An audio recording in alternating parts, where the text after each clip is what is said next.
दिल्लीतील जंतर मंतर येथे विद्यार्थ्यांच्या आंदोलनादरम्यान झालेल्या कथित पोलीस कारवाईच्या निषेधार्थ वंचित बहुजन आघाडीने पुकारलेल्या महाराष्ट्र बंदला हदगाव शहरात उत्स्फूर्त प्रतिसाद मिळाला।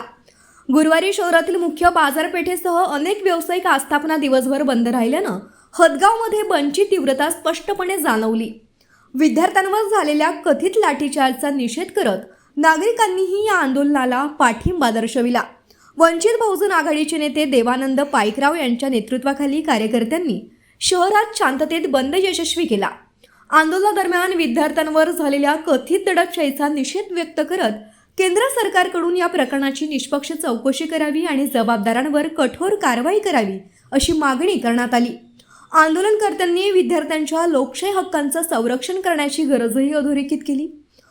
बंदच्या पार्श्वभूमीवर कोणताही अनुचित प्रकार घडू नये म्हणून हदगाव पोलिसांनी शहरात चोख बंदोबस्त ठेवला होता। व्यापारी, नागरिक आणि विविध घटनांनी स्वयंस्फूर्तीने सहभाग घेतल्यानं दिवसभर शहरातील दैनंदिन व्यवहार ठप्प राहिलं। शांततेत पार पडलेल्या या बंदमुळे दिल्लीतील घटनेविरोधातील जनभावना हदगावमध्ये तीव्र असल्याचं चित्र पाहायला मिळालं। जिल्हा प्रतिनिधी कृष्णा चौतमाल, नांदेड, लोकराज्य टीव्ही न्यूज। सरणे बाळासाहेब आंबेडकरांनी महाराष्ट्र बंदची हाक दिली आणि शांततेपूर्ण हे महाराष्ट्र बंद व्हावा, गालबोटं लागू नये, त्यासाठी हदगावातील बाजारपेठ व्यापारी संघटना यांच्याशी चर्चा करू।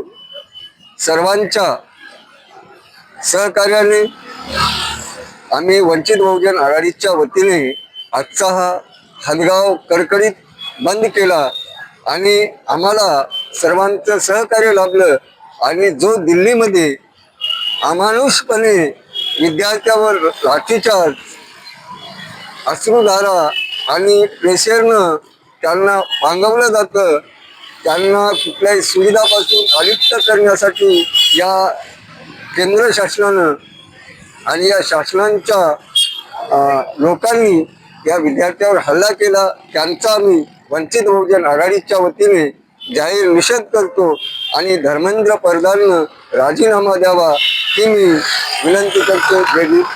सध्या लोकनेते ॲडव्होकेट बाळासाहेब आंबेडकर यांनी दिल्ली येथे झालेल्या विद्यार्थ्यावर आम्हाला जो लाठीचार्ज झाला त्याच्या निषेधार्थ महाराष्ट्र बंदची हाक दिली होती। त्या हाकेला साथ देऊन हदगाव या ठिकाणी वंचित बहुजन आघाडी आणि इतर सामाजिक संघटनेच्या वतीनं सर्व पक्षाची या ठिकाणी हदगाव हा कडकडीत बंद पाळण्यात आलेला आहे।